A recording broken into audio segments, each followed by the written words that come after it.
Well, folks, 3 guesses as to what I've spent the majority of my weekend doing. That's right, trying to get these Ridgemont 2.0s wearable for an entire shift. And I've tried all kinds of stuff, and so far the results just aren't panning out.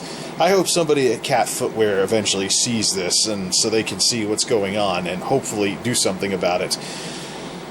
Because after years and years and years of buying exclusively Cat Ridgemonts for work shoes, steel toe and soft toe, it's disappointing to have this happen and then have to be like, okay, the quality's there, but they don't fit very well. Why? Why do I have to choose between one trade-off or another when these shoes used to take care of everything? So let's get into what's going on. I've tried saddle soap because that softens leather, followed up by leather conditioner and then some shoe polish on these things. So in terms of breaking in the leather via modern science and chemistry, I've definitely taken that approach as well. I also have them currently double stuffed with wadded up newspaper going this way to try and stretch everything out because of this real showstopper of a design flaw as far as I'm concerned, where right around here, around this general area, you got this piece of leather, this piece of leather, and this piece of leather all jammed together, and it creates something that either rubs against the side of your foot, compresses your foot, or, in the most extreme cases, like I experienced last week, pinches down on your pinky toe from this direction. So, and this wasn't a thing in previous Ridgemonts. I've had Ridgemonts as my exclusive work shoe of choice for years. So I'm over here thinking, you know what, it's been a couple of years, maybe my feet are just wider now, maybe the duck feet thing in the family is becoming more of a thing with me, and I should look at extra wide shoes, because these are just regular wides. And then, just for the heck of it, I decided to throw some insoles back in my old, beat-up, worn-out 2012 Ridgemont steel toes from the warehouse fiasco. The oldest pair of Ridgemonts that I have.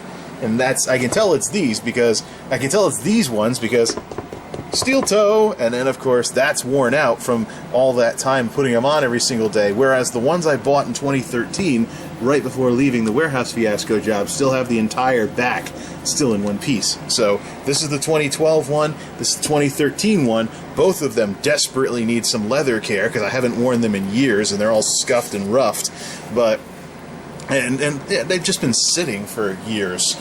Definitely need some leather care before going back into service. And of course, way in the back over here, I have the final pair of soft toes that I actually double checked. I picked them up in 2018, actually. So I really ran those into the ground with all the running around that I've been doing.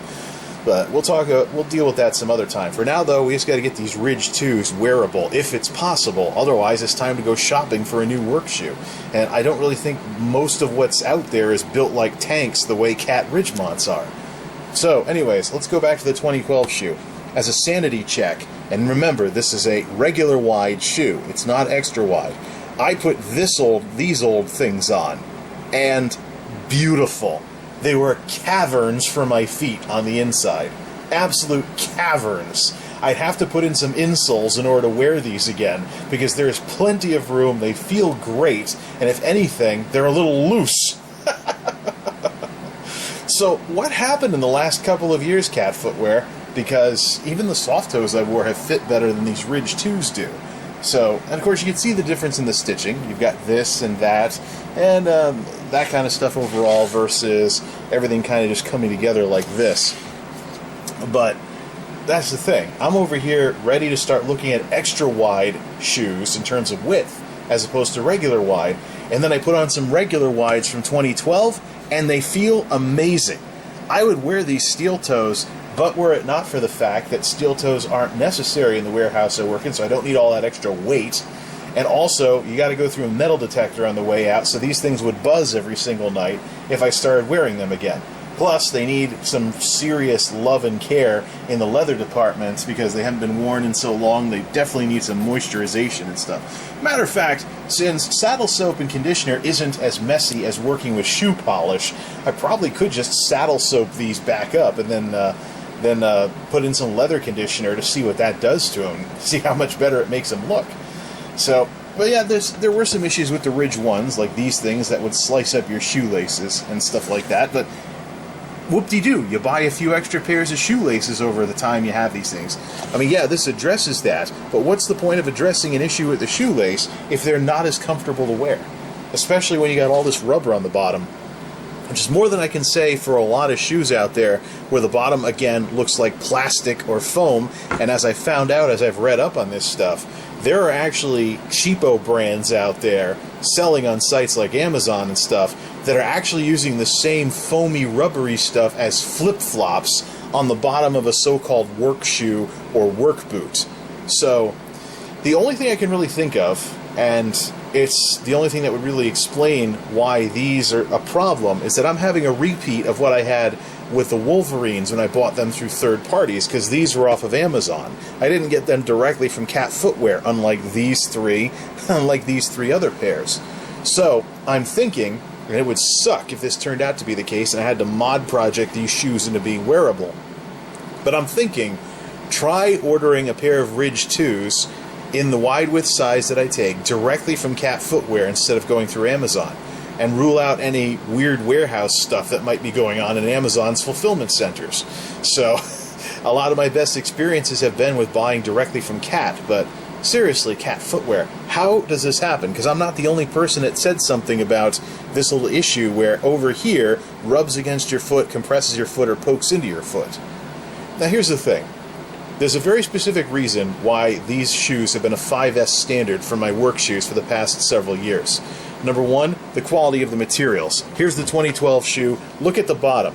I've had these since 2012. Look at the bottom with the tread pattern on these things. There's still some of the smaller ridges left in some of them. There's some of the smaller ridges are still left in these things. And there are actually Cat boots out there that had this exact same tread pattern on the bottom that I could look into if I really wanted to get something like that. And then, of course, you look at this, and it looks like the same rubber as a snow tire, as opposed to, again, the foamy, plasticky-looking stuff that you'll find even on so-called work shoes and work boots, as the pressure to keep prices down forces all these companies to compromise on materials. So, the most successful work shoe, and of course, yeah, that out-of-the-box bone stock, they are obviously foot tanks. They're built more for being tough and taking a beating than being comfortable. But that's what insoles are for. You get the right setup of insoles going in these shoes, and you solve that problem right off the bat. And that has been my exact experience, including with the soft toe version of these. Here's the last one I have. Here's the last pair I have. I think these might be the 2018 ones. Not too much wear over there. I have a pair of 2013s and 2018s, I believe, or maybe I bought 3 pairs over the last couple of years of Ridge 1s before they were discontinued. But there's the tread on the bottom. Of course, unlike the steel toes, I've actually taken off all the smaller treads, so it's only the big ones that are left. But these things are still super comfortable. They just have those issues with the sole where I need to glue that or something in order to stop that damage in its tracks. Plus, all these old shoes could use some of the very same saddle soap and leather conditioner that I just put these with. So, anyways, I'm going to leave these stuffed overnight. Hopefully they actually are somewhat wearable tomorrow. Otherwise, yeah, it's crazy. Cat Footwear. I don't need boots.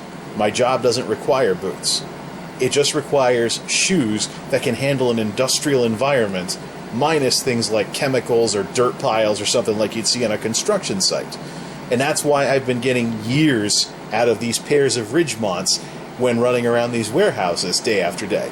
Some folks have thought that my footwear over the years was overkill because we don't have a shoe requirement. You could even wear sneakers. But I know better than to wear sneakers in an industrial environment and have the things wear out on me every several months. So, if this whole setup, this whole issue with the ridges can get fixed, Ridge 2s can get fixed, you'll have me for years and years more buying exclusively these kinds of shoes. I don't need boots. This is not a boots job. You just need some good rubber on the bottom to handle the concrete. So, I just don't get it. This could be a sure thing for years and years and years, like it has been. But why does there have to be these little gotchas in the Ridge 2s? Let me just push these down a little bit.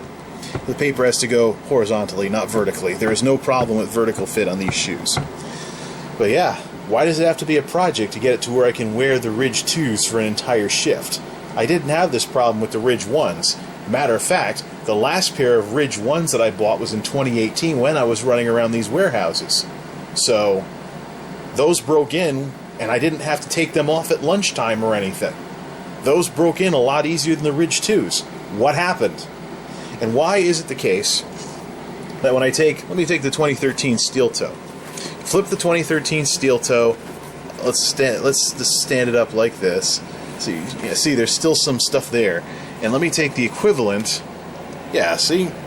It doesn't look like the width has dropped either. So it looks like there's still the right amount of rubber on the bottom. It's still the right size and width. So what happened? What's the deal with the Ridge 2s? About the only variable that I can think of, and I really don't want to be right on this, is what if I bought some Ridge 2s directly from Cat Footwear instead of going through third parties? Would that give me a better result? That would be an embarrassment if these turned out to be the mod project because I got them through Amazon, when the ones directly from Cat Footwear actually fit better. But I don't know at this point. And I can't be spending all this money on stuff that doesn't fit. And, what's worse, because these are boot-type shoes, you have to break them in. You don't really know if they fit very well until you've broken them in. So you can't just judge them based on one night on the job, and one night on the job will wear them enough to where you probably can't return them. So, but that's the thing. I found out what worked all those years ago and been buying the exact same shoes ever since because I know it works. Those have been discontinued, and now we have the Ridge 2s to contend with. I really don't want to have to experiment with this sort of thing. So if by wild chance someone from Cat Footwear ever sees this, what the heck happened to the Ridge 2s? Why are they more of a question mark than their predecessors? And why does this even need to be a discussion at all? MultimediaJay out.